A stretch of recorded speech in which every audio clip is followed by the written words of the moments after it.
नमस्कार दोस्तों, आप सभी लोगों का स्वागत है आपके अपने यूट्यूब स्टडी विथ मंतोष में। अभी तक हम लोग इतिहास के कक्षा 6 से 8 तक के सभी प्रश्नों को देख चुके हैं। उसमें कुछ ऑनलाइनर क्वेश्चन भी हो गया है, उसको भी देख लीजिएगा। आज हम लोग कक्षा 6-7 का जो है भूगोल का क्वेश्चन देख लूँगा। उसके बाद एक वीडियो 8 के भूगोल पे आ जाएगी, वो भी क्लियर हो जाएगा। ठीक, आइए शुरू करते हैं आज का पहला क्वेश्चन, जो सौरमंडल में पृथ्वी से संबंधित है। ये वहाँ के उसमें चैप्टर है, पहला चैप्टर ये है सौरमंडल में पृथ्वी। ठीक,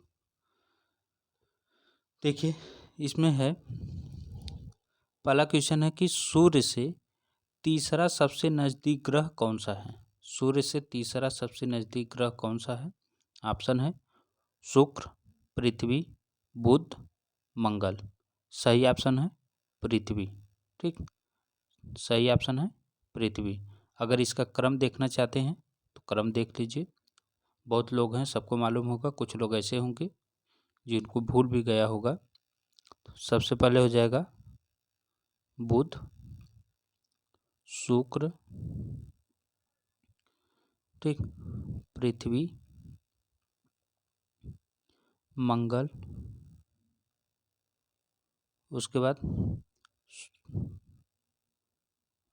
बृहस्पति,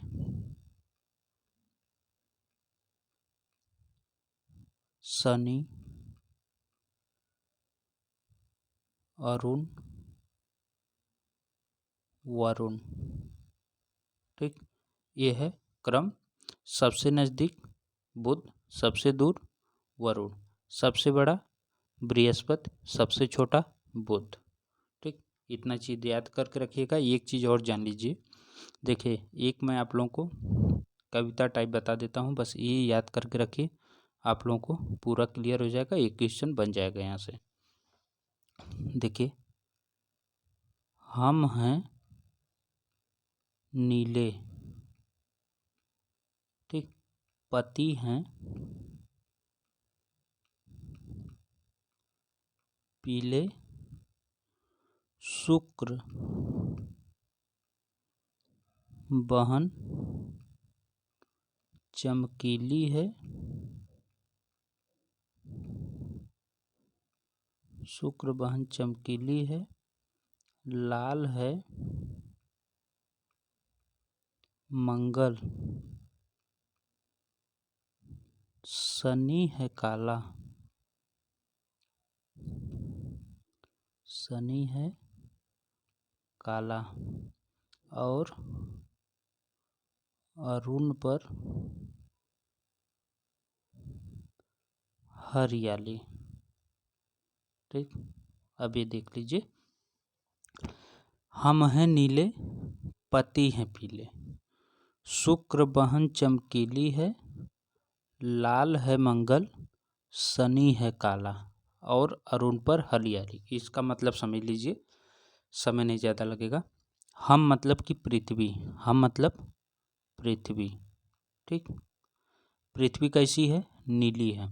पति मतलब बृहस्पति, पति मतलब बृहस्पति, पति है पीले, बृहस्पति ग्रह कैसा है?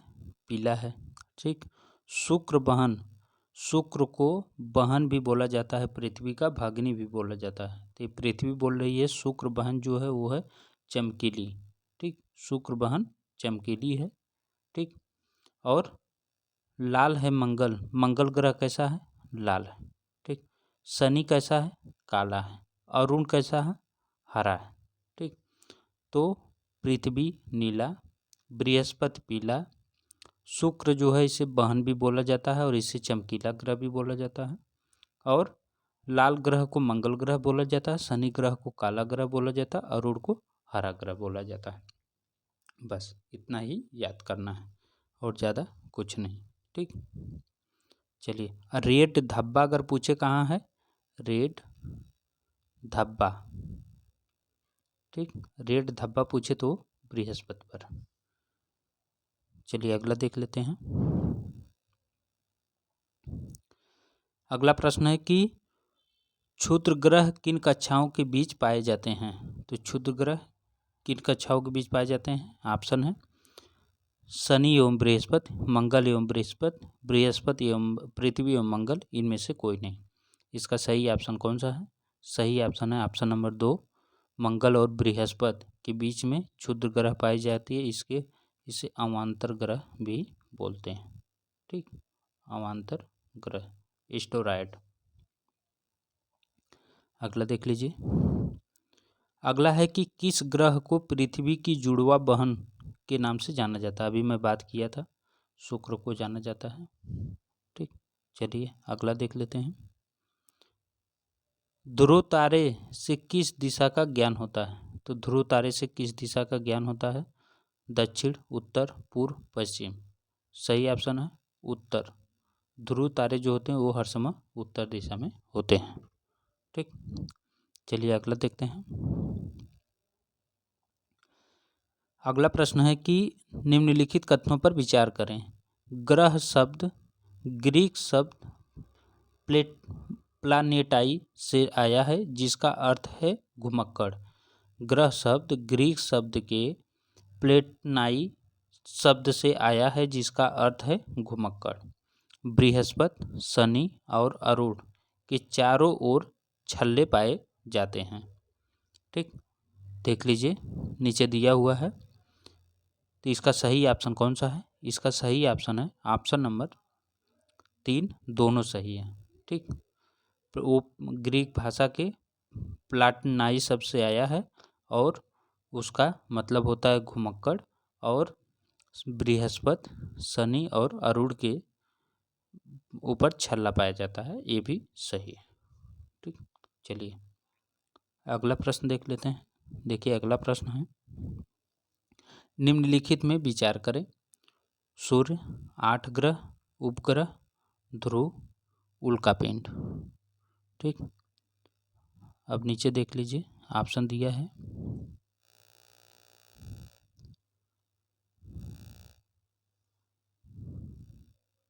ऑप्शन है कि उपर्युक्त में कौन सा सौर मंडल का भाग है। तो सौर मंडल का कौन सा भाग है। तो जो पांचों हैं सभी सौर मंडल के भाग हैं। ठीक, सूर्य भी है, उल्कापिंड भी है, ग्रह भी है और धूमकेतु भी है, अवान्तर ग्रह भी हैं, सभी हैं। ठीक, चलिए अगला देखते हैं।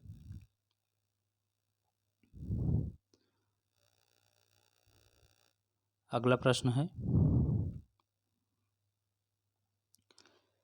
कर्क रेखा का अक्षांशी मान क्या होता है। तो कर्क रेखा का अक्षांशी मान क्या है। 23.5 डिग्री उत्तर, 23 डिग्री पूर्व, 15 डिग्री दक्षिण, 31.1 डिग्री पूर्व। तो कर्क रेखा जो है वो 23.5 degree Uttar, option number A एक सही है। अगर मकर रेखा को पूछे, मकर रेखा को, तो 23.5 डिग्री दक्षिण हो जाएगा। ठीक, चलिए अगला देखते हैं। भारत का मानक याम्योत्तर है, तो इसमें भारत का मानक याम्योत्तर कौन सा है। ऑप्शन है 82.5 डिग्री पूर्व, ठीक, 68 डिग्री पूर्व, 97 डिग्री पूर्व, इनमें से कोई नहीं। तो भारत का मानक याम्योत्तर है 82.5 डिग्री। कितना है 82.5 डिग्री पूर्व। अगला प्रश्न है,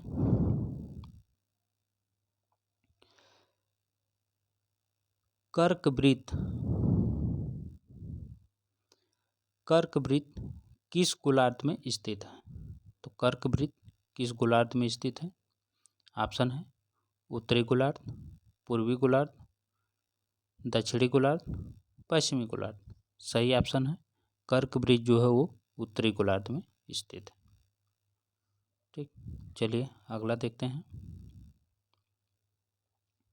अगला है, विषुवत वृत्त से ध्रुवों तक स्थित समानांतर वृत्त को क्या कहते हैं। विषुवत वृत्त से ध्रुवों तक स्थित समानांतर वृत्त को क्या कहते हैं? तो उसे क्या कहते हैं?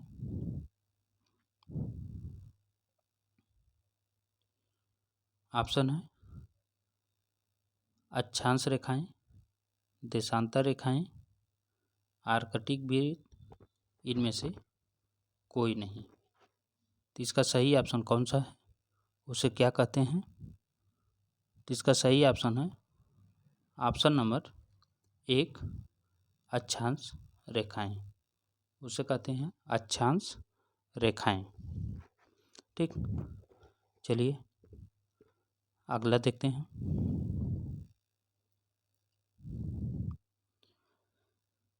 अगला प्रश्न है, निम्नलिखित कथनों पर विचार करें। अब कथनों पर विचार करना है। भूमध्य रेखा से ध्रुवों तक सभी समानांतर वृत्त देशांतर वृत्त के समान हैं। भूमध्य रेखा से ध्रुवों तक सभी समानांतर वृत्त देशांतर के समानांतर कहलाते हैं। ठीक, अगला है,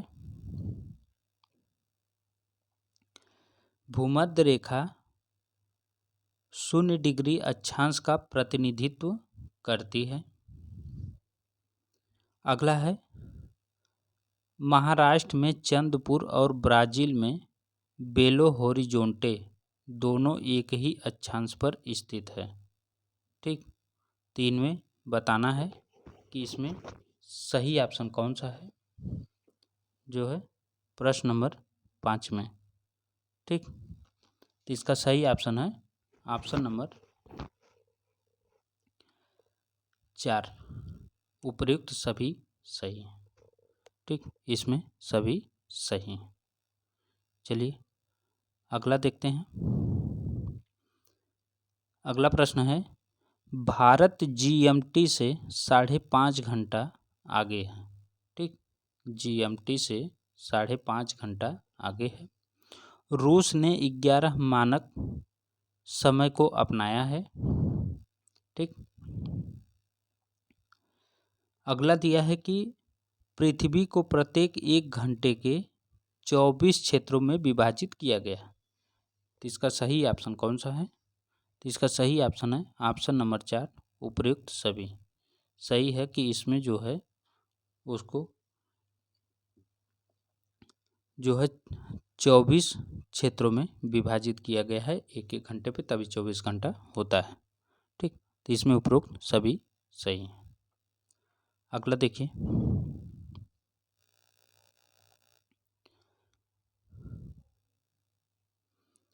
अगला है, थोड़ा शॉर्ट करना पड़ेगा इसको। हाँ, अगला है कि किस तारीख को दिन और रात बराबर होते हैं? तो किस तारीख को दिन और रात बराबर होते हैं? 21 मार्च, 23 सितंबर, 1 और 2 दोनों, इनमें से कोई नहीं। तो 21 मार्च 23 सितंबर दोनों दिन जो है दिन रात बराबर होते हैं। ऑप्शन नंबर 3 सही हो जाएगा। ठीक, ऑप्शन नंबर 3 सही हो जाएगा। 1 और 2 दोनों। 21 मार्च 23 सितंबर को दिन रात बड़े होते हैं, क्योंकि इस समय विषुवत रेखा पर सूर्य लंबवत चमकता है। ठीक, और 21 दिसंबर को 21 दिसंबर को 22 दिसंबर को मकर रेखा पर और 21 जून को कर्क रेखा पर चमकता। ठीक, चलिए अगला देखते हैं।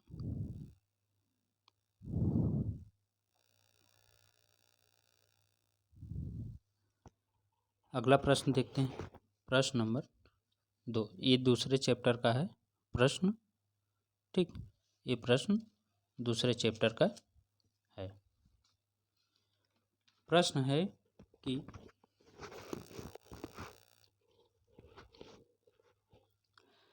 पृथ्वी की सूर्य के चारों ओर की गति को क्या कहा जाता है? पृथ्वी की सूर्य के चारों ओर की गति को क्या कहा जाता है?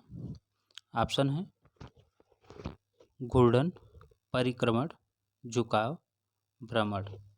तो चारों ओर की गति को कहा जाता है परिक्रमण। क्या कहा जाता है? उसे कहा जाता है परिक्रमण। जब चारों ओर घूमती है तो उसे परिक्रमण कहा जाता है। ठीक, चलिए अगला देखते हैं।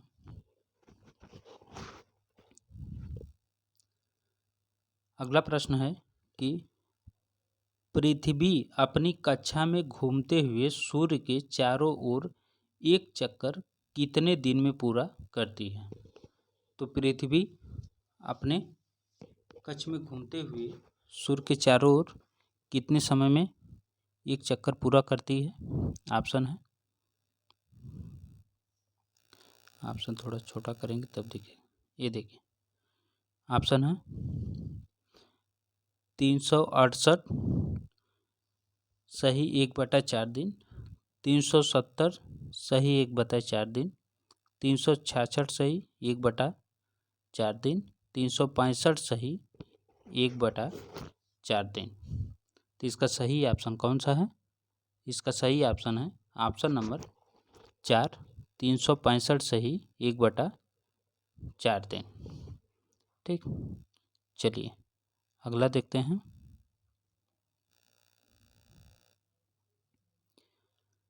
अगला प्रश्न है कि क्या होता है जब कोई व्यक्ति पूर्व से पश्चिम तक 180 देशांतर पार करता है? क्या होता है जब कोई व्यक्ति पूर्व से, इधर पूर्व है, पूर्व से पश्चिम की तरफ 180 डिग्री देशांतर पार करता है? एक दिन का लाभ, एक दिन का नुकसान, समय बदल जाता है, इनमें से कोई नहीं।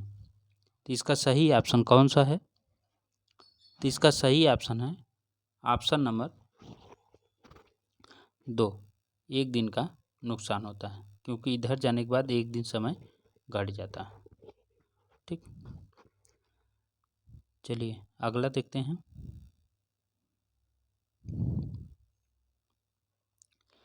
क्वेश्चन है निम्नलिखित कथनों पर विचार करें। अब इन कथनों पर विचार करना है।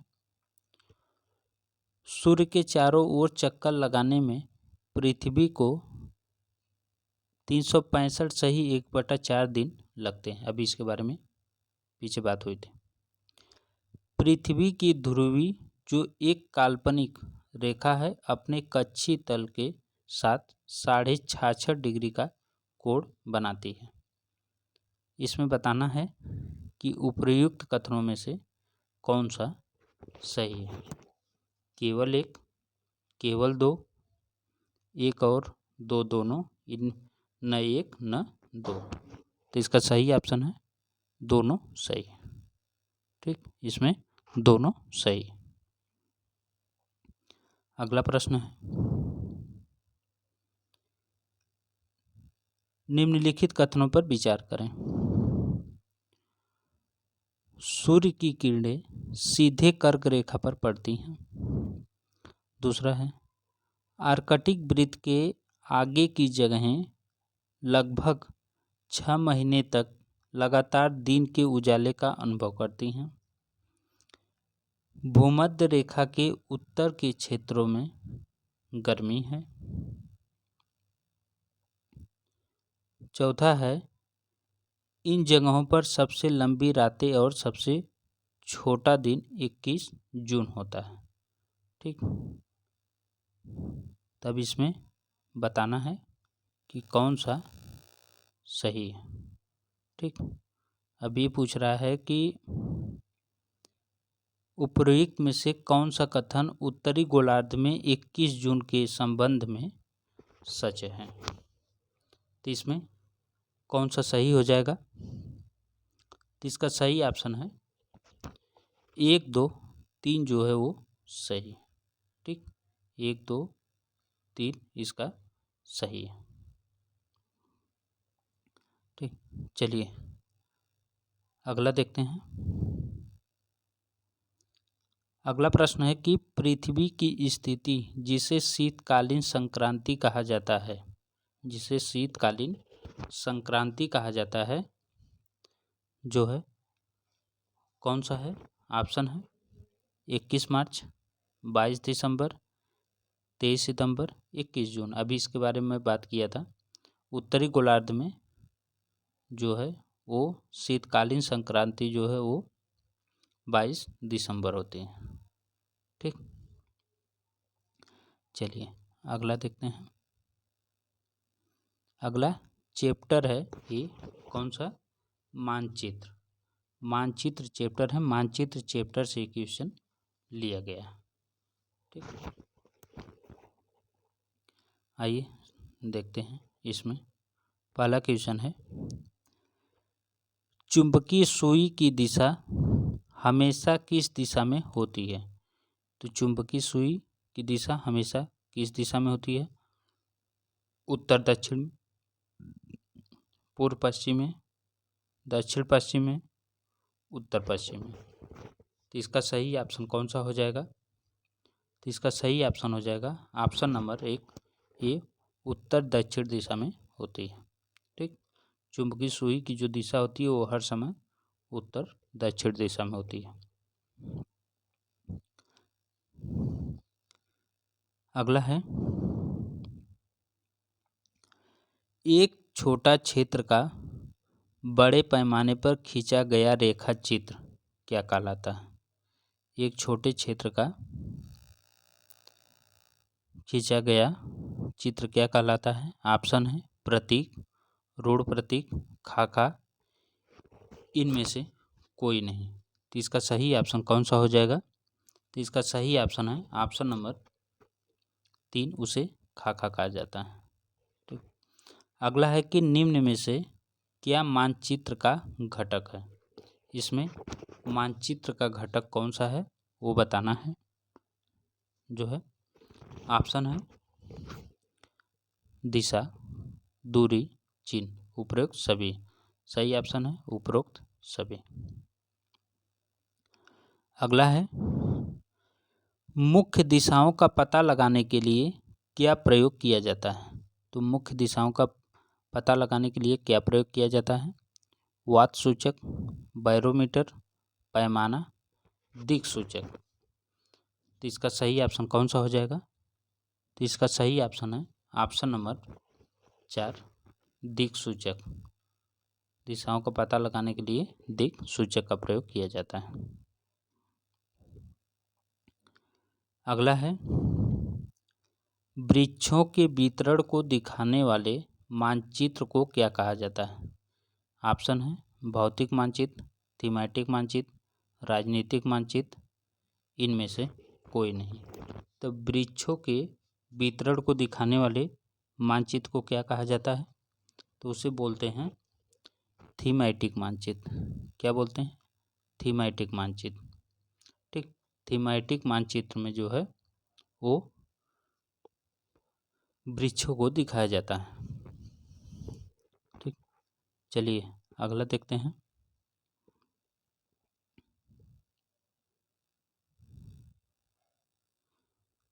अगला प्रश्न है, निम्नलिखित कथनों पर विचार करें। अब इसमें निम्नलिखित कथनों पर विचार करना है। प्रश्न है कि विशिष्ट सूचनाओं जैसे कि सड़क मानचित्र, वर्षा मानचित्र पर ध्यान केंद्रित करने वाले मानचित्र को राजनीतिक मानचित्र कहते हैं। ठीक, नक्शे के 3 घटक हैं, दूरी, दिशा और प्रतीक। अब पूछ रहा है कि इनमें से कौन सा सही है। ठीक, तो इसका कौन सा ऑप्शन सही हो जाएगा? तो इसका सही हो जाएगा केवल 2। इसका सही ऑप्शन है केवल 2। ठीक, चलिए अगला देखते हैं। अगला है कि निम्नलिखित पर विचार करें। अब इस पर विचार करना है। उत्तर पूर्वी मतलब उत्तर पूर्व, दक्षिण पूर्व, उत्तर दक्षिण, उपयुक्त में से कौन सा कार्डिनल पॉइंट है? इसमें कार्डिनल पॉइंट कौन सा है उसके बारे में बताना है। तो इसका सही ऑप्शन है ऑप्शन नंबर 2, 3 और 4। उत्तर और दक्षिण जो है ये कार्डिनल पॉइंट। ठीक, चलिए अगला प्रश्न देखते हैं। अगला प्रश्न है, निम्नलिखित कथनों पर विचार करें। एक तरफ स्थान है, दूसरे तरफ रंग पारंपरिक प्रतीक हैं। पर्वत पीला, पठार भूरा, मैदान हरा। उपरोक्त में से कौन सा ढंग से मेल खाता है? पूछ रहा है तो इसमें कौन सा मेल खाता है? तो इसका सही ऑप्शन है ऑप्शन नंबर 2 केवल 3। मैदान जो है उसे हरा रंग से प्रदर्शित किया जाता है। ठीक, और भी अगर देखें तो इसमें ऑप्शन ये जो पठार है, पठार को पठार नहीं पठार वो पहाड़ बोलते हैं इसे, पहाड़ के लिए भूरा। ठीक, पठार के लिए पीला, पठार के लिए हो जाएगा पीला। ठीक, ये होता है इसे दिखाने का। चलिए अगला देखते हैं।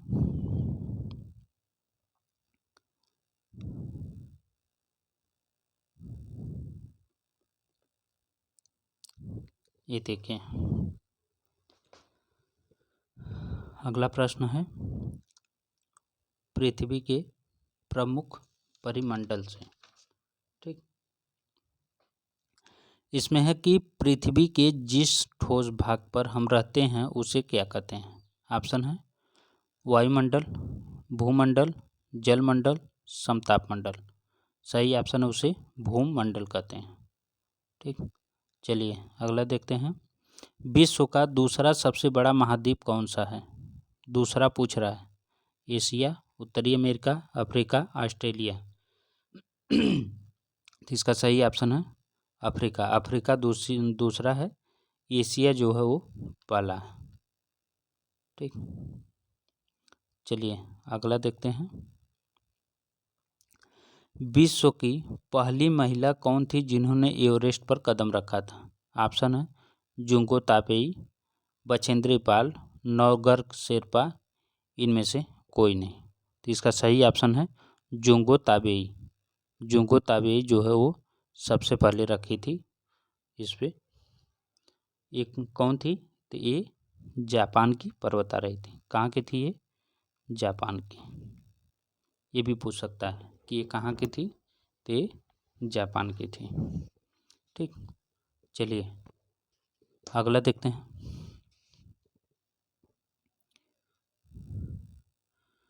अगला प्रश्न है, अटलांटिक महासागर अंग्रेजी भाषा के किस अक्षर के आकार का है? तो इसका सही ऑप्शन है ऑप्शन नंबर 3 यस आकार का। ठीक, यस आकार का ये अटलांटिक महासागर पूछा हुआ प्रश्न है। अगला है कि माउंट एवरेस्ट समुद्र तल से कितना मीटर ऊंचा है? ऑप्शन है 8,648 मीटर, 8,848 मीटर, 9,642 मीटर, 8,762 मीटर। तो इसका सही ऑप्शन है 8,848 मीटर। ठीक, चलिए अगला देखते हैं।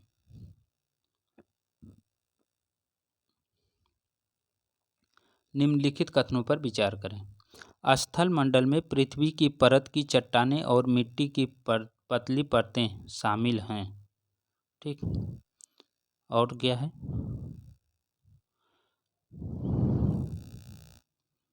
और है कि समुद्री जल का स्तर सभी जगह समान रूप से रहता है। भूमि की ऊंचाई समुद्र के तल से मापी जाती है जिसे एक रूप में लिया जाता है। उपरोक्त कथनों पर कौन सा सही है? तो इसमें कौन सा सही है वो आपको बताना है। तो इसका सही ऑप्शन है ऑप्शन नंबर 1 और 2 सही है। ठीक, 1 और 2 सही है। अगला है, निम्नलिखित कथनों पर विचार करें। प्रशांत महासागर आकार में लगभग त्रिकोणीय है। यह एशिया, ऑस्ट्रेलिया, उत्तरी और दक्षिणी अमेरिका से घिरा हुआ है। ठीक, उपर्युक्त कथनों पर कौन सा सही है? केवल दो, केवल एक, केवल दो, एक और दो दोनों, और इनमें से कोई नहीं। तो इसका सही ऑप्शन कौन सा है? इसका सही ऑप्शन है इसमें केवल दो। कौन सा सही है? केवल दो। ठीक, चलिए अगला देखते हैं। ये पूछेगा इसका आकार कैसा है, तो ये इसका आकार त्रिकोणी नहीं है। ठीक, इसका आकार त्रिकोणी नहीं है। पूछेगा कैसा है, तो प्रशांत महासागर का आकार गोलाकार है। चलिए अगला देखते हैं। कौन सा महासागर यह साकार का, अभी इसके बारे में बात हुआ था, अटलांटिक महासागर। ऑप्शन नंबर 2 सही हो जाएगा।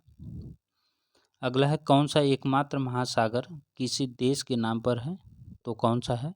हिंद महासागर है, जो हिंदुस्तान के नाम से संबंधित है। ठीक, चलिए अगला देखते हैं। अगला है कथनों पर विचार करना है। वायुमंडल लगभग 600 किलोमीटर की ऊंचाई तक फैला हुआ है। संरचना, तापमान और अन्य गुणों के आधार पर वायुमंडल को 5 परतों में विभाजित किया गया है। ठीक, उपर्युक्त कथनों में से कौन सा इसमें सही है? तो इसका सही ऑप्शन कौन सा है? तो इसका सही ऑप्शन है ऑप्शन नंबर केवल 2 सही है। ठीक, केवल 2 सही है। ये 600 नहीं, ये 1600 किलोमीटर ऊंचाई तक फैला हुआ है। ठीक, अगर वो रहा होता तो तब दोनों सही रहता। चलिए अगला देखते हैं।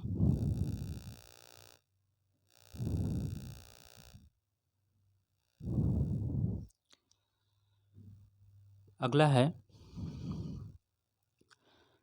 वह स्थलीय भाग जो कि आसपास की भूमि से ऊंची उठी होती है वह कहलाती है, तो वह क्या कहलाती है? पहाड़ी, डेल्टा, मैदान, पठार। सही ऑप्शन है वो पहाड़ी कहलाती है। ठीक, वो पहाड़ी कहलाती है। चलिए अगला देखते हैं। अगला है कि निम्नलिखित में से कौन सा पर्वत का प्रकार है? वलित पर्वत, ब्रह्मोस पर्वत, ज्वालामुखी पर्वत। उपर्युक्त सही, तो ये सभी हैं। ठीक, वलित पर्वत भी होता है, ब्रह्मोस पर्वत भी होता है, ज्वालामुखी पर्वत भी होता है। अगला देखिए।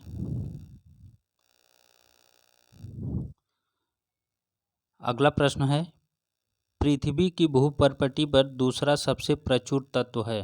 दूसरा पूछ रहा है। ऑप्शन है ऑक्सीजन, सिलिकॉन, कार्बन, हाइड्रोजन। सही ऑप्शन है ऑप्शन नंबर 2 सिलिकॉन। ठीक, सिलिकॉन जो है वो दूसरे नंबर पे है। पहले स्थान पे कौन है? पहले स्थान पे है ऑक्सीजन। सही ऑप्शन ऑप्शन नंबर 2 सिलिकॉन। चलिए अगला देखते हैं। अगला है कि पठारों में किसकी प्रचुरता होती है? ऑप्शन है सोना, हीरा, बर्फ, खनिज। तो इसका सही ऑप्शन कौन सा है? सही ऑप्शन है खनिज। खनिज तत्वों का सबसे अधिक प्रचुर मात्रा में होता है, जैसे छोटा नागपुर पठार। अगला है कि पर्वतों पर हमेशा जमी रहने वाली बर्फ की नदियाँ कहलाती हैं। हिमानी, श्रृंखला, पठार, गंगा। सही ऑप्शन है हिमानी। ठीक, ऑप्शन नंबर 1 सही हो जाएगा। अगला प्रश्न है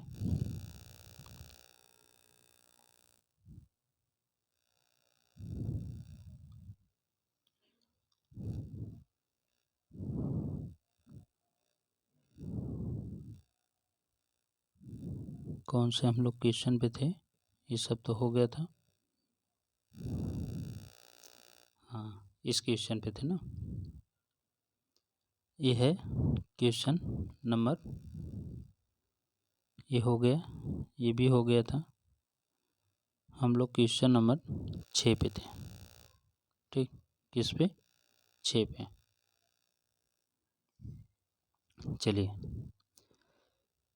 निम्नलिखित कथनों पर विचार करना है। हिमालय पर्वत और आल्प्स युवा वलित पर्वत हैं। भारत में अरावली श्रृंखला दुनिया की सबसे पुरानी वलित पर्वतों में से एक है।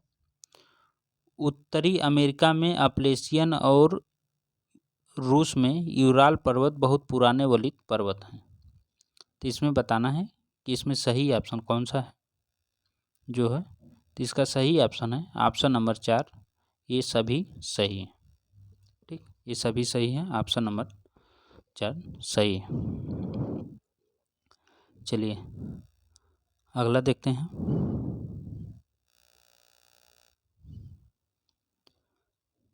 अगला है कि अफ्रीका में माउंट किलिमंजारो और जापान में माउंट फुजियामा उदाहरण हैं।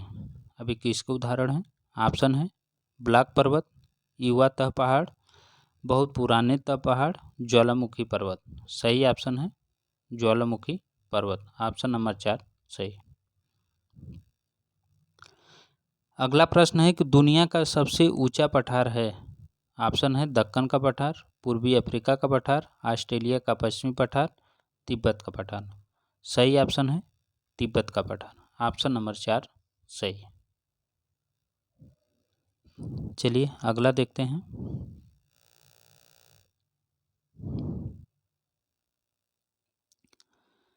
अगला प्रश्न है भारत का क्षेत्रफल कितना वर्ग किलोमीटर है? तो भारत का क्षेत्रफल कितना वर्ग किलोमीटर है? सही ऑप्शन है 32,87,263 वर्ग किलोमीटर। 32,87,263 वर्ग किलोमीटर, ये है सही। ठीक, लेकिन ऑप्शन में रखता है यही। ठीक, 32.8 लाख। चलिए अगला देखते हैं। अगला प्रश्न है कौन सी जल संधि भारत को श्रीलंका से अलग करती है? तो इसमें कौन सी जल संधि है? ऑप्शन है तीस्ता, हुंड्रू, पाक, इनमें से कोई नहीं। सही ऑप्शन है पाक। पाक जो है वो अलग करती है, इसे पाक जल डमरू मध्य बोलते हैं। ठीक, चलिए अगला देखते हैं। अगला है छोटे समुद्री जंतुओं की कंकाल को क्या कहा जाता है? ऑप्शन है प्रवाल, पॉलिप, दोनों, इनमें से कोई नहीं। सही ऑप्शन है दोनों कहते हैं, प्रवाल या पॉलिप। अगला है हिमालय के सबसे दक्षिणी भाग को क्या कहा जाता है? ऑप्शन है शिवालिक, हिमाद्री, हिमाचल, अरावली। सही ऑप्शन है ऑप्शन नंबर 1 शिवालिक। हिमालय के सबसे दक्षिणी भाग को शिवालिक कहा जाता है। ठीक, चलिए अगला। अगला है स्थल का वह भाग जो नदी के मुहाने पर बनता है कहलाता है। जो नदी के मुहाने पर बनता है वो क्या कहलाता है? डेल्टा, प्रायद्वीप, पठार, मैदान। सही ऑप्शन कौन सा है? सही ऑप्शन है उसे डेल्टा कहते हैं। ठीक, अगला है निम्नलिखित कथनों पर विचार करें। प्रायद्वीप भूमि का एक टुकड़ा है जो दो तरफ से पानी से घिरा हुआ है। कश्मीर से कन्याकुमारी तक उत्तर दक्षिण का विस्तार 3200 है। तो इसमें बताना है कौन सा सही है। ठीक,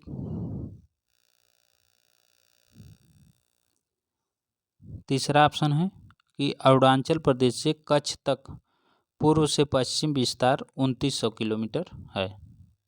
ठीक, तो इसमें कौन सा सही है? तो इसका सही ऑप्शन है ऑप्शन नंबर 2 और 3 सही है। ठीक, ये एक्चुअली टोटल जो है ये है 2933, लेकिन ये लगभग जब बोला है तो लगभग में ये आ जाएगा।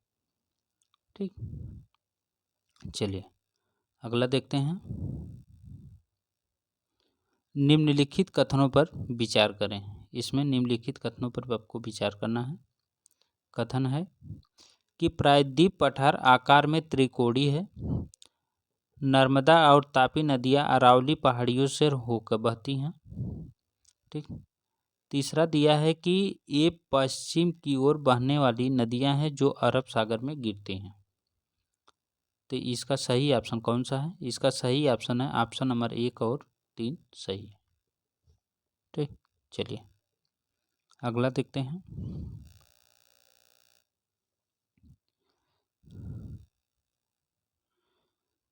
अगला प्रश्न है कि दिन के समय गर्म एवं शुष्क पवन बहती है, उसे क्या कहा जाता है? दिन के समय में गर्म और शुष्क पवन बहती है, उसे क्या कहा जाता है? ऑप्शन है लू, मौसम, सर्दी, तूफान। सही ऑप्शन उसे लू कहा जाता है। ठीक, चलिए अगला देखते हैं। मानसून शब्द किस भाषा से लिया गया है? तो मानसून शब्द किस भाषा से लिया गया है? लैटिन, फारसी, अरबी, फ्रेंच। सही ऑप्शन है ऑप्शन नंबर 3 अरबी। सबसे पहले भारतीय मानसून का नाम कौन दिया था? तो दिए थे अल मसूदी। पूछ सकता है अल मसूदी। चलिए अगला देखते हैं।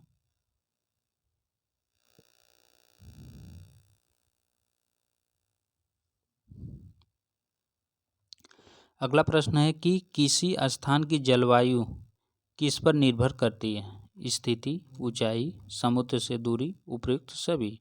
सही ऑप्शन है उपरोक्त सभी। अगला है विश्व में सबसे अधिक वर्षा कहाँ होती है? कहाँ होती है? ऑप्शन है मौसिनराम, राजस्थान, लद्दाख, बीकानेर।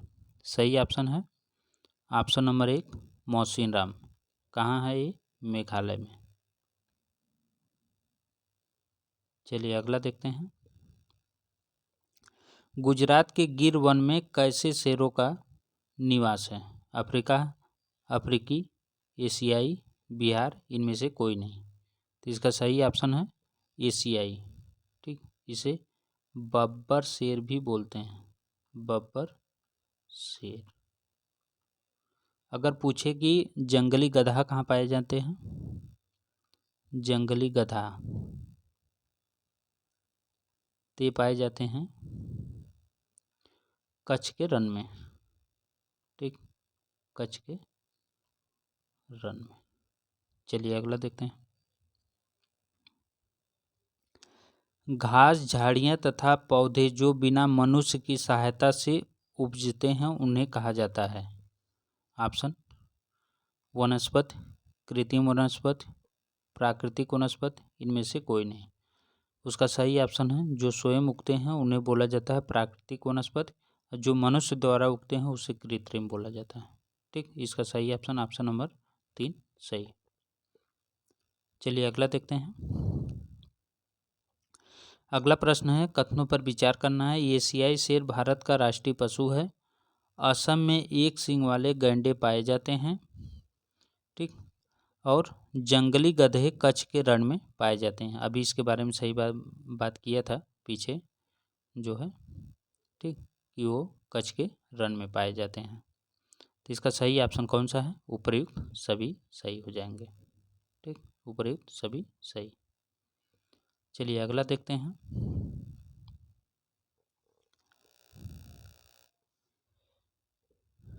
अगला है, पृथ्वी की कठोर ऊपरी परत ठोस प्रॉपर्टी क्या कहलाती है?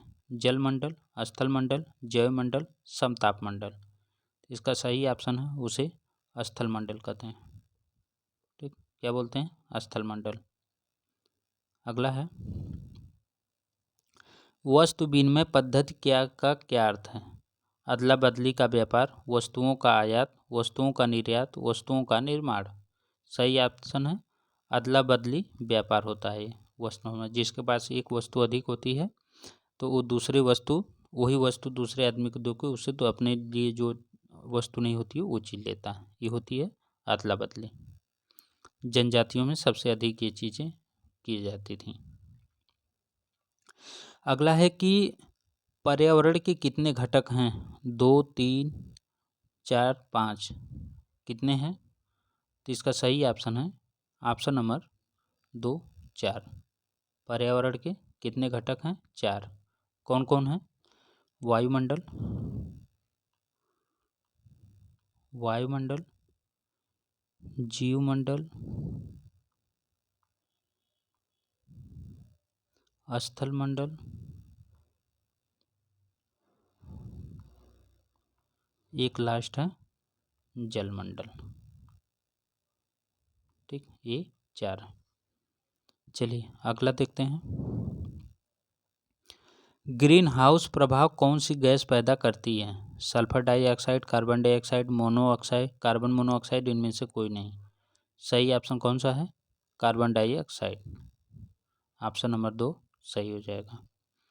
अगले प्रश्न की अगर बात करें, अगला प्रश्न है वायुमंडल में सर्वाधिक पाई जाने वाली कौन सी गैस है? Nitrogen, oxygen, helium, hydrogen. इसका सही ऑप्शन है नाइट्रोजन। नाइट्रोजन जो है वायुमंडल में सबसे अधिक 78% पाई जाती है। उसके बाद जो है वो ऑक्सीजन है 21% पाई जाती है। ठीक, बाकी जो है 1% में और सभी अन्य गैसें हैं। चलिए अगला देखते हैं। अगला प्रश्न है निम्नलिखित कथनों पर विचार करें। पारितंत्र एक ऐसा तंत्र है जो सभी जीवित प्राणियों के एक दूसरे से साथ और पर्यावरण के भौतिक और रासायनिक कारकों के परस्पर अंतःक्रिया द्वारा बनी है। ठीक, अगला देखें तो अगला है कि जल के क्षेत्र को जलमंडल कहा जाता है। इसमें कौन सा सही है? ठीक, तो इसका सही ऑप्शन कौन सा हो जाएगा? इसका सही ऑप्शन है ऑप्शन नंबर 3, 1 और 2 दोनों सही है। ठीक, अगला प्रश्न है निम्नलिखित कथनों पर विचार करें। वायुमंडल पृथ्वी के चारों ओर फैली वायु की पतली परत है। पृथ्वी का परिक्रमण अपने चारों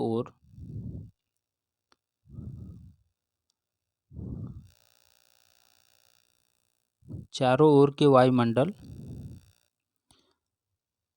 को थामे रखता है। ठीक, और तीसरा इसमें दिया है कि इनमें से कई प्रकार की गैसें, धूल कण और जल वाष्प उपस्थित रहते हैं। उपयुक्त कथनों में से कौन सा सही है? तो 1 और 3 इसमें सही हो जाएगा। ठीक, चलिए अगला देखते हैं।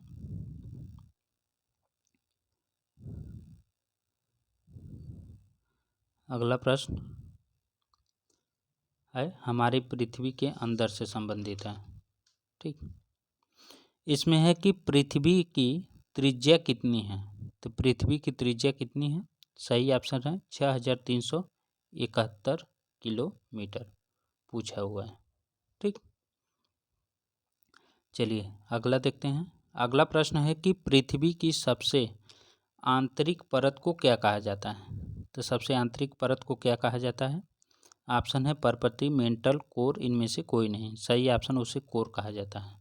ठीक, और ऊपरी को, ये ऊपरी हो गई परपति, ये मध्य हो गई मेंटल, ये जो है निचली हो गई कोर। ठीक, इसे निचली भी बोलते हैं, आंतरिक या निचली परत। अगला देखिए।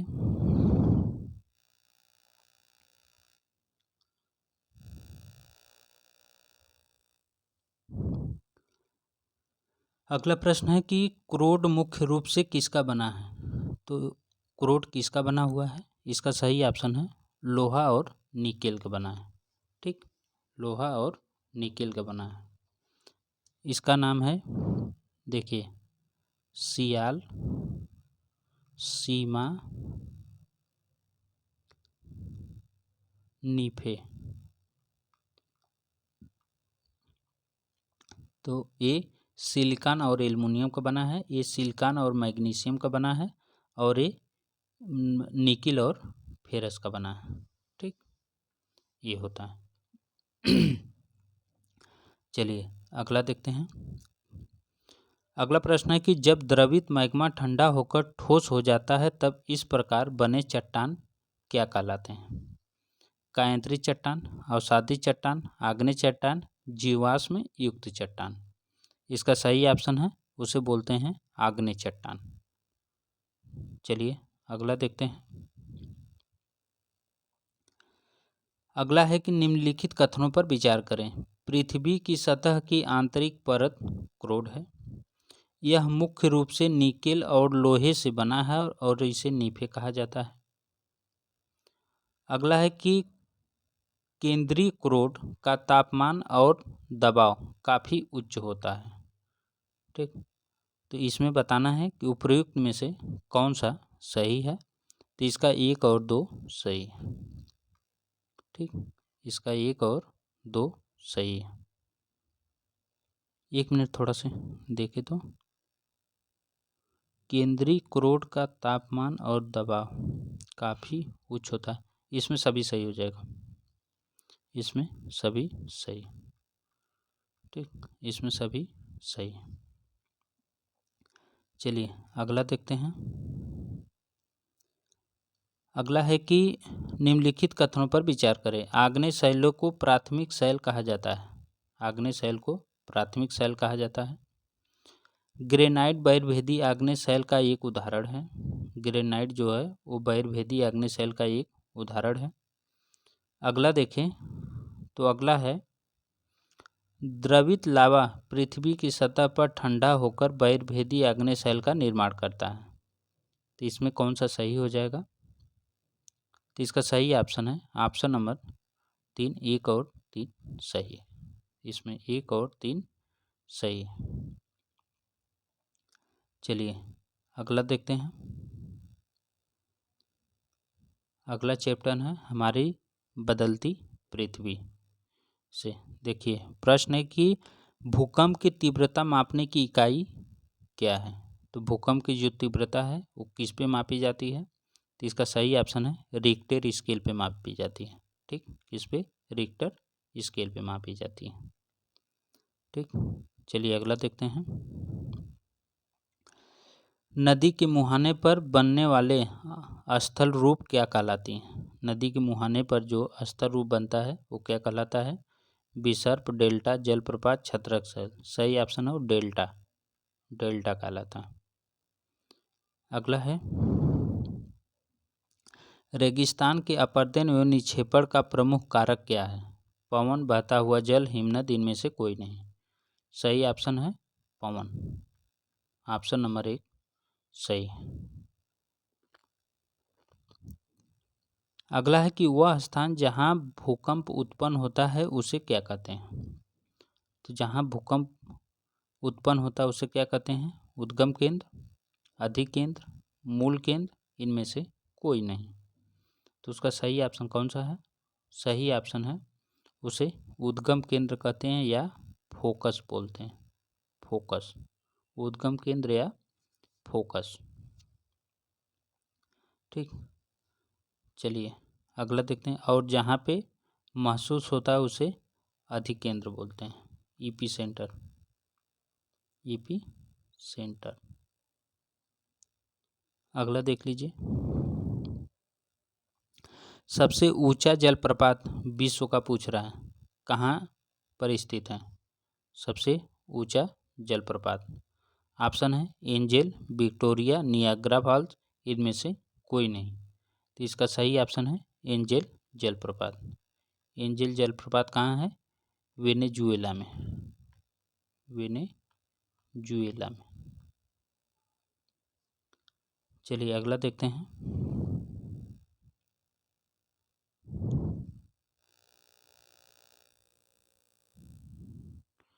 अगला प्रश्न देखिए, कथनों पर विचार करना है।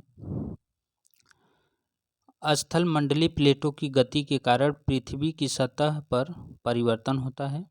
जो बल पृथ्वी के आंतरिक भाग में कार्य करते हैं उन्हें बहिर्जनित बल कहा जाता है। जो बल पृथ्वी के आंतरिक भाग में कार्य करते हैं उन्हें अंतर्जनित बल कहा जाता है। ठीक, तो इसका सही ऑप्शन कौन सा हो जाएगा? तो इसका सही ऑप्शन है 1 और 3, 1 और 3।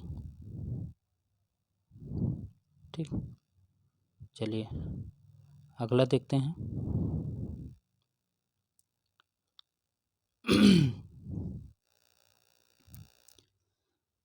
अगला प्रश्न है निम्नलिखित कथनों पर विचार करें।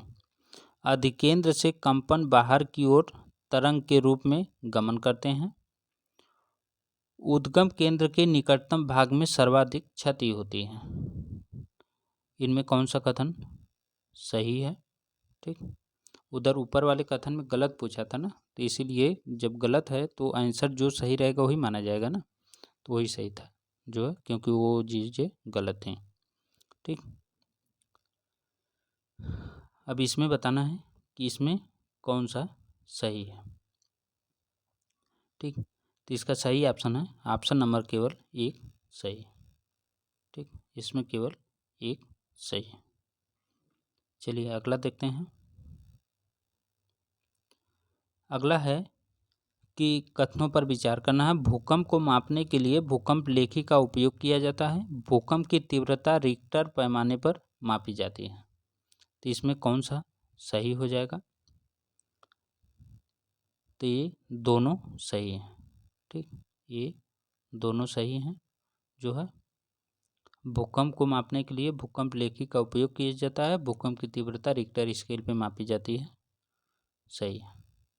क्वेश्चन नंबर 9, कथनों पर विचार करना है। नियाग्रा जलप्रपात अफ्रीका में जाम्बिया और जिम्बाब्वे की सीमा पर स्थित है। विक्टोरिया जलप्रपात उत्तरी अमेरिका में कनाडा और अमेरिका की सीमा पर स्थित है। ठीक, तो इसमें बताना है कि इसका सही ऑप्शन कौन सा है। ठीक, 3 में से 2 में से एक भी सही नहीं है, 2 का दोनों गलत है। ठीक, चलिए अगला देखते हैं।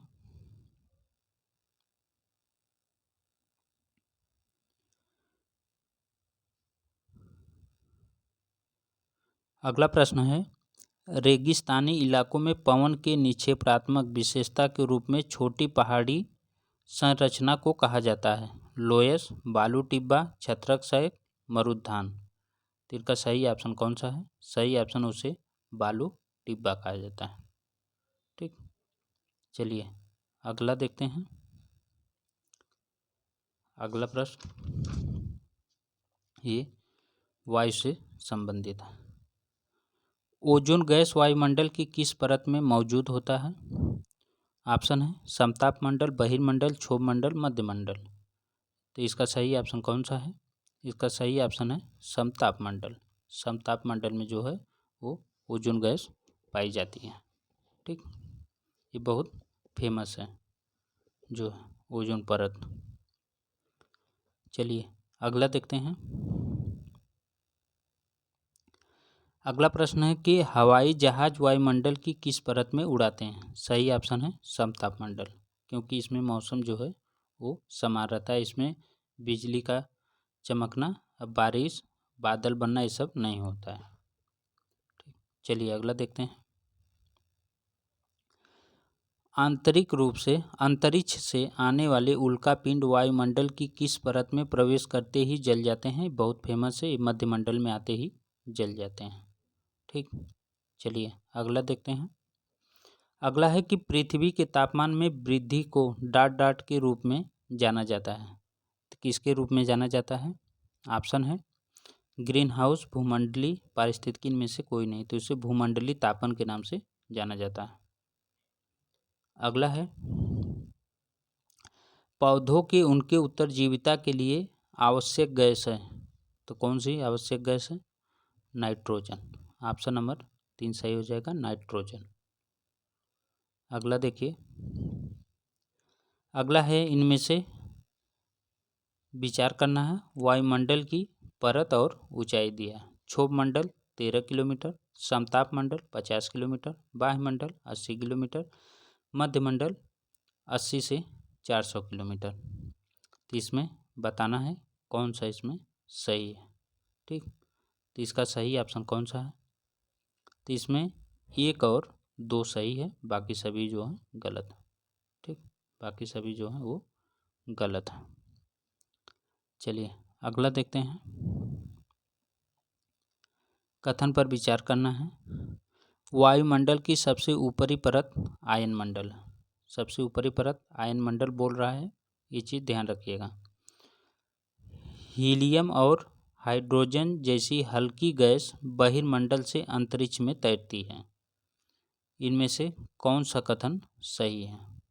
तो इसमें बताना है कि कौन सा सही है। तो इसका सही ऑप्शन है ऑप्शन नंबर केवल 2 सही है।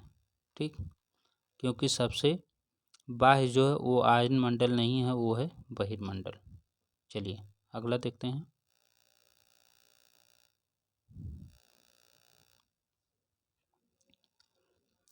निम्नलिखित कथनों पर विचार करना है। अभी कथन कौन से हैं देखिए।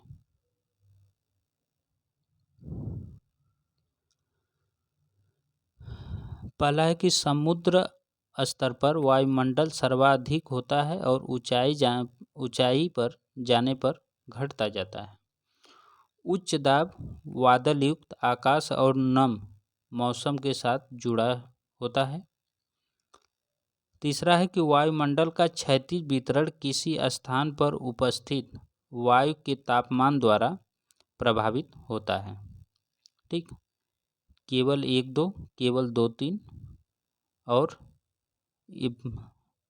1-3 और उपयुक्त में से कोई नहीं। इसका सही ऑप्शन कौन सा है? तो इसका सही ऑप्शन है केवल 1 और 3 सही। ऑप्शन नंबर 3 सही हो जाएगा। चलिए अगला देखते हैं।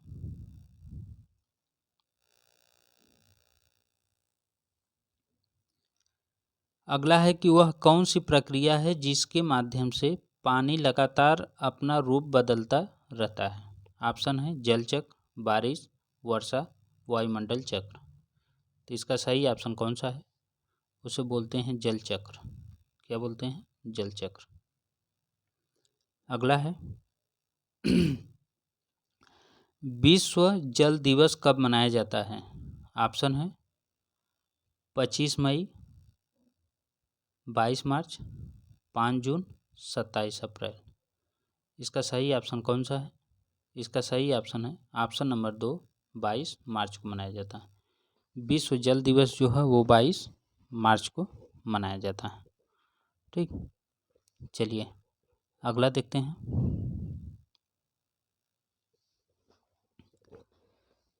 अगला प्रश्न है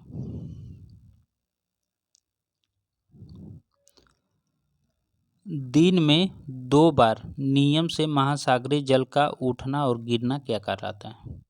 तो क्या कहलाता है? वो कहलाता है ज्वार भाटा। जब ऊपर उठता है तो ज्वार, नीचे गिरता है तो भाटा, वही होता है ज्वार भाटा। अगले प्रश्न की बात करें तो बृहद ज्वार किन दिनों में आते हैं? तो बृहद ज्वार कब आते हैं? पूर्णिमा, अमावस्या, पूर्णिमा एवं अमावस्या दोनों दिन, इनमें से कोई नहीं। तो इसका सही ऑप्शन कौन सा हो जाएगा? इसका सही ऑप्शन है पूर्णिमा और अमावस्या दोनों के दिन आता है। अगला प्रश्न है गर्म महासागरीय धाराएं किनके निकट उत्पन्न होती हैं? ध्रुवों के, भूमध्य रेखा के, कर्क रेखा के, मकर रेखा के। सही ऑप्शन है भूमध्य रेखा के। ये जो है भूमध्य रेखा के निकट उत्पन्न होती है। अगला है निम्नलिखित कथनों पर विचार करें। अब इसमें विचार करना है। कथन है वह प्रक्रिया जिसके द्वारा जल लगातार अपने स्वरूप को बदलता रहता है और प्रसारित होता रहता है जल वाष्प कहलाता है। थलशाला छोटे घर के पौधों को रखने का एक कृत्रिम आहार होता है। तो इसका सही ऑप्शन कौन सा है? तो इसका सही ऑप्शन है 1 और 2 दोनों। 1 और 2 दोनों सही। ठीक, अगला है निम्नलिखित कथन पर विचार करना है।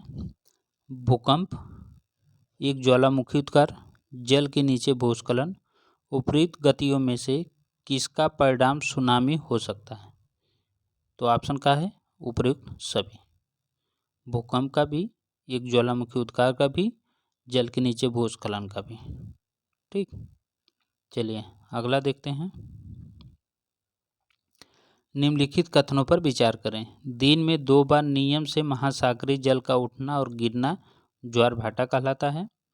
सूर्य और चंद्रमा के शक्तिशाली गुरुत्वाकर्षण बल के कारण पृथ्वी की सतह पर ज्वार भाटे आते हैं।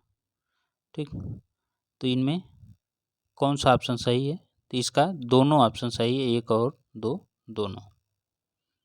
ठीक, अगला है निम्नलिखित कथनों पर विचार करें। नौ संचालन, विद्युत उत्पादन, मछली पकड़ना। उपरोक्त में से कौन सा उच्च ज्वार के फायदे हैं? केवल 1, 1 और 3, केवल 2, उपरोक्त सभी। इसका सही ऑप्शन है उपर्युक्त सभी। ठीक, चलिए अगला देखते हैं।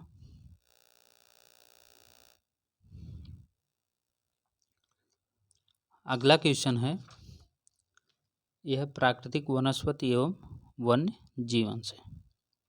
ठीक, प्रश्न है, शीतोष्ण सदाबहार वन पाए जाते हैं दक्षिणी चीन में, दक्षिण पूर्वी ब्राज़ील में, दक्षिण पूर्वी अमेरिका में, इनमें से सभी। तो इसका सही ऑप्शन है इनमें से सभी में पाए जाते हैं। ठीक, चलिए अगला देखते हैं। अगला है कि उष्णकटिबंधीय सदाबहार वन कहाँ पाए जाते हैं। तो उष्णकटिबंधीय सदाबहार वन कहाँ पाए जाते हैं, तो दक्षिणी अमेरिका में पाए जाते हैं। ठीक, ये दक्षिण अमेरिका में पाए जाते हैं। अगला है,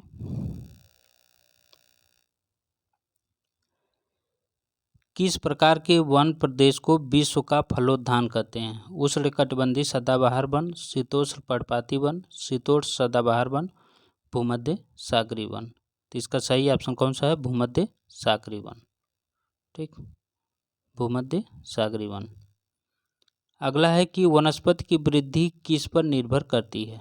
तो वनस्पति की वृद्धि किस पर निर्भर करती है। ऑप्शन है तापमान पर, वर्षा पर, हवा पर, एक और दो, दोनों पर। सही ऑप्शन है दोनों पर। अगला है, निम्नलिखित कथनों पर विचार करें। वनस्पति नमी तत्व, वन भारी वर्षा, घास स्थल मध्यम वर्षा, झाड़ियाँ शुष्क क्षेत्र। ठीक, तो इसमें कौन सा सही है, तो ये सभी सही। चलिए अगला देखते हैं। अगला है कि निम्नलिखित कथनों पर विचार करना है। मोटी छाल और मोम लेपित पत्ते वाष्पोत्सर्जन को कम करते हैं। शीतोष्ण सदाबहार वनों को फलों की कृषि के कारण विश्व का फलोद्यान के रूप में जाना जाता है। तो इसमें ऑप्शन दिया है कौन सा सही है, तो इसमें केवल एक सही है। ठीक, इसमें केवल एक सही है। चलिए अगला देखते हैं।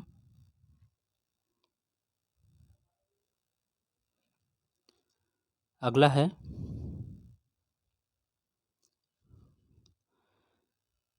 शीतोष्ण घास स्थल और क्षेत्र। बेल्ट दिया है ऑस्ट्रेलिया, प्रेरी दिया है अर्जेंटीना, पंपास दिया है उत्तरी अमेरिका, डाउन्स दिया है दक्षिणी अफ्रीका।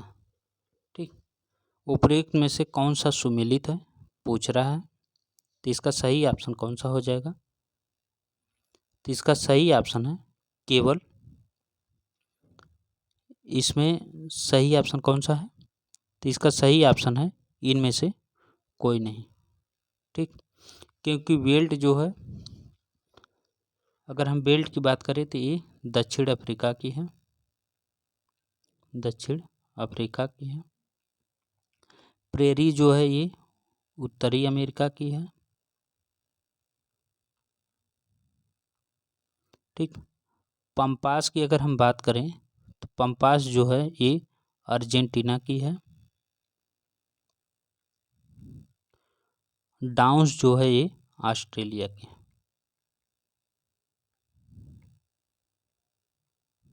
ठीक, डाउन्स ऑस्ट्रेलिया की।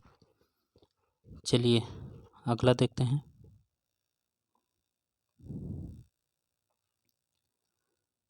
अगला प्रश्न है,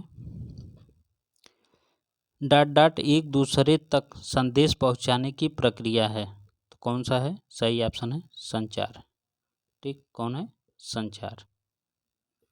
अगला प्रश्न है, कोलकाता किस नदी के तट पर अवस्थित है। भागीरथी, कोसी, महानदी, हुगली। सही ऑप्शन है हुगली नदी। अगला है,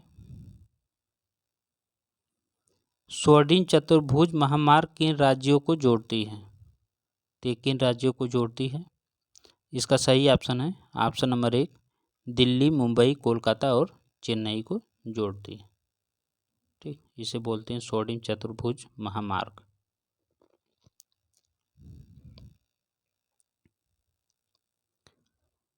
अगला है, लोगों के मौसमी आवागमन को क्या कहते हैं? लोगों के मौसमी आवागमन को क्या कहते हैं? ऋतु प्रवास, मौसमी प्रवास, स्थानीय प्रवास, इनमें से कोई नहीं। तो इसका सही ऑप्शन कौन सा है? इसे ऋतु प्रवास कहते हैं। अगला प्रश्न है, सबसे बड़ा रेल मार्ग कहाँ पर स्थित है? तो सबसे बड़ा रेल मार्ग कहाँ पर स्थित है? सही ऑप्शन है एशिया। कहाँ पे है? एशिया। ठीक, चलिए अगला, अगर ये भी पूछे एशिया में कहाँ है तो वो है रूस में। एशिया में कहाँ है? रूस में। वो मास्को से व्लादिवोस्तोक तक। अगला है, याक का उपयोग कहाँ पर किया जाता है? यातायात के साधन के रूप में, नेपाल, तिब्बत, उड़ीसा, हिमाचल प्रदेश। सही ऑप्शन है तिब्बत में। यातायात के रूप में याक का प्रयोग तिब्बत में किया जाता है। अगला प्रश्न है, निम्नलिखित पर विचार करें। अनुकूल जलवायु, जल की उपलब्धता, उपयुक्त मिट्टी, उपजाऊ मिट्टी, उद्योग।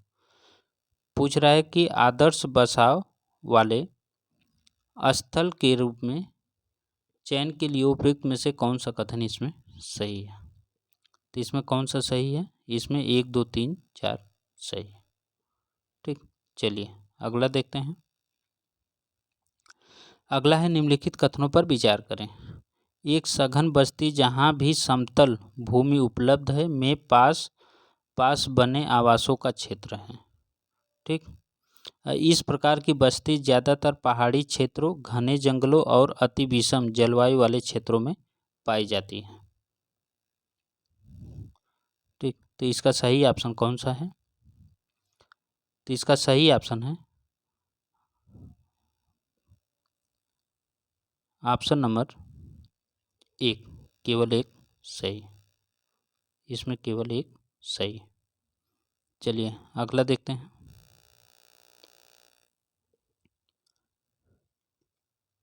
अगला प्रश्न है, ये मानव पर्यावरण से और अन्योन क्रिया उष्णकटिबंधीय एवं उपोष्ण प्रदेश वाले क्षेत्र से लिया गया।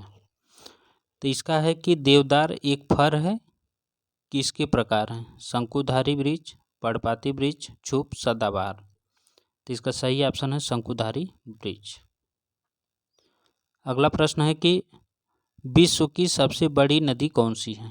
तो विश्व की पूछ रहा सबसे बड़ी नदी कौन सी है? तो वो है अमेजन बेसिन। सबसे बड़ी नदी पूछ रहा है, तो सबसे बड़ी नदी में अमेजन बेसिन हो जाएगा। ठीक, चलिए अगर सबसे पूछे कि सबसे लंबी नदी कौन सी है, तो सबसे लंबी नदी हो जाएगी नील नदी। ये हो जाएगी लंबी। ठीक, चलिए अगला देखते हैं। अगला है कि 1 वर्ग किलोमीटर क्षेत्र में रहने वाले लोगों की संख्या को क्या कहते हैं? जनसंख्या, जनसंख्या क्षेत्र, जनसंख्या घनत्व, जनसंख्या वृद्धि। इसका सही ऑप्शन है जनसंख्या घनत्व कहते हैं। अगला है कि बंगाल टाइगर कहाँ पर पाए जाते हैं? पर्वतों में, डेल्टा क्षेत्रों में, अमेजन में, मैदानी भागों में। तो इसका सही ऑप्शन कौन सा है? सही ऑप्शन है ऑप्शन नंबर 2, डेल्टा क्षेत्रों में पाए जाते हैं बंगाल टाइगर। ठीक, चलिए अगला देखते हैं। अगला है कि अमेजन के लोगों का मुख्य भोजन क्या है? कसावा, मक्का, चावल, कोको। सही ऑप्शन है कसावा।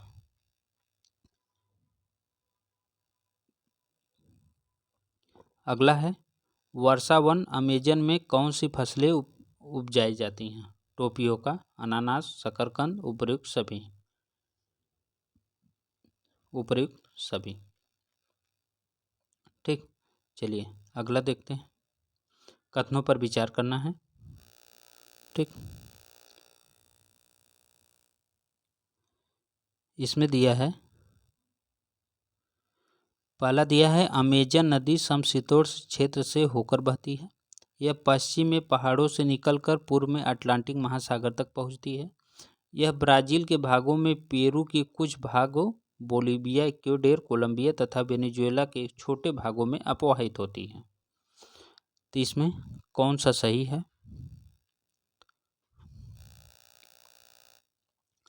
तो इसमें सही हो जाएगा 2 और 3, ऑप्शन नंबर 2 सही है। ठीक, चलिए अगला देखते हैं।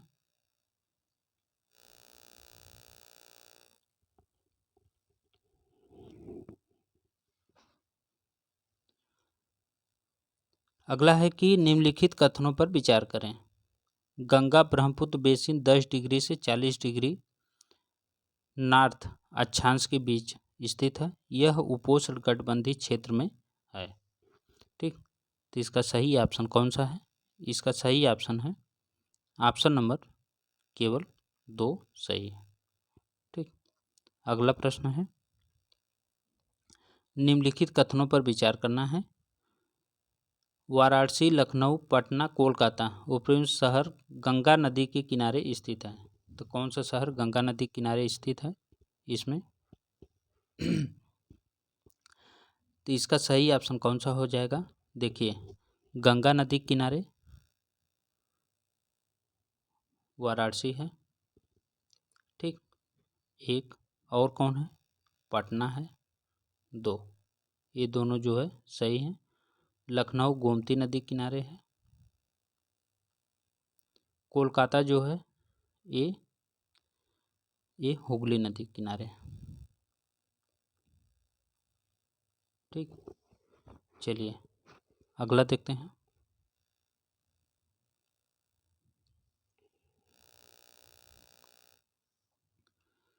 अगला प्रश्न है कि विश्व का सबसे बड़ा रेगिस्तान कौन सा है?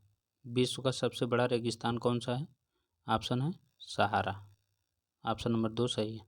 सहारा रेगिस्तान कितने देशों से घिरा हुआ है? सही ऑप्शन है 11 देशों से।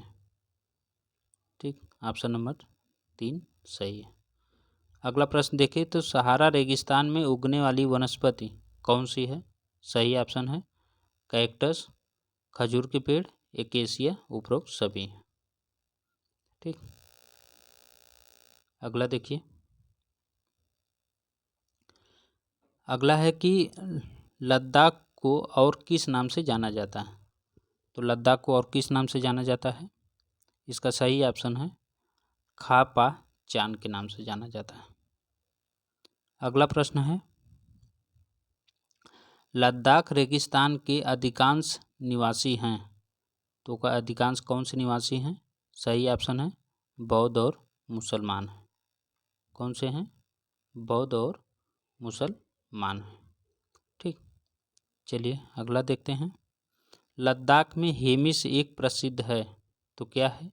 हेमिस क्या है जो प्रसिद्ध है? तो सही ऑप्शन है बौद्ध मठ। क्या है? बौद्ध मठ। चलिए अगला देखते हैं।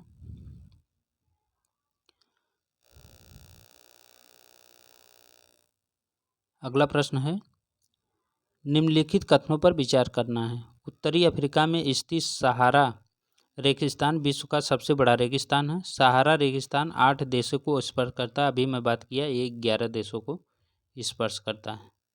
ठीक, तो इसका सही ऑप्शन कौन सा हो जाएगा? केवल 1। अगला देखिए।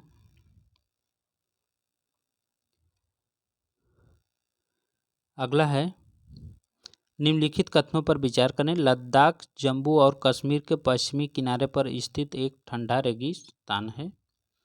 दूसरा दिया है कि यह उत्तर में काराकोरम पर्वत श्रेणियों और दक्षिण में जास्कर पर्वत श्रेणी से घिरा है।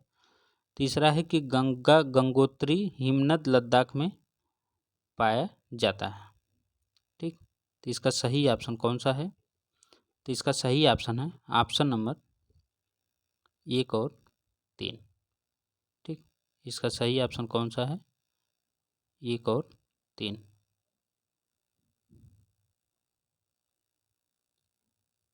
इसमें कौन सा गलत है पूछ रहा है, तो गलत यही है। ठीक, चलिए अगला देखते हैं। अगला प्रश्न है निम्नलिखित कथनों पर विचार करें। तो प्रश्न है लद्दाख के लोग ज़्यादातर बौद्ध हैं। हेमिस थिक्से से और लामा यूरू यहाँ के प्रसिद्ध मठ हैं। तो इसका सही ऑप्शन कौन सा है? इसका सही ऑप्शन है केवल 2 सही है। ठीक, इसमें केवल 2 सही है।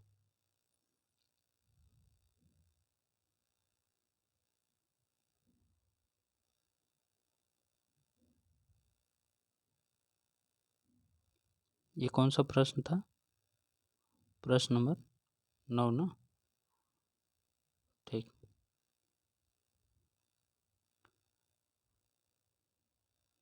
ये रहे आज के पूरे प्रश्न। ठीक, अब कक्षा 8वीं करा गया है, जो कक्षा 8वीं का अब हम ले लेंगे, उसका भी एक क्लास ये हो जाएगा पूरा। उसके बाद हम राजनीति देख लेंगे, मतलब नागरिक। अगर जो लोग चैनल पर नए होंगे चैनल को सब्सक्राइब कर लीजिएगा। ठीक।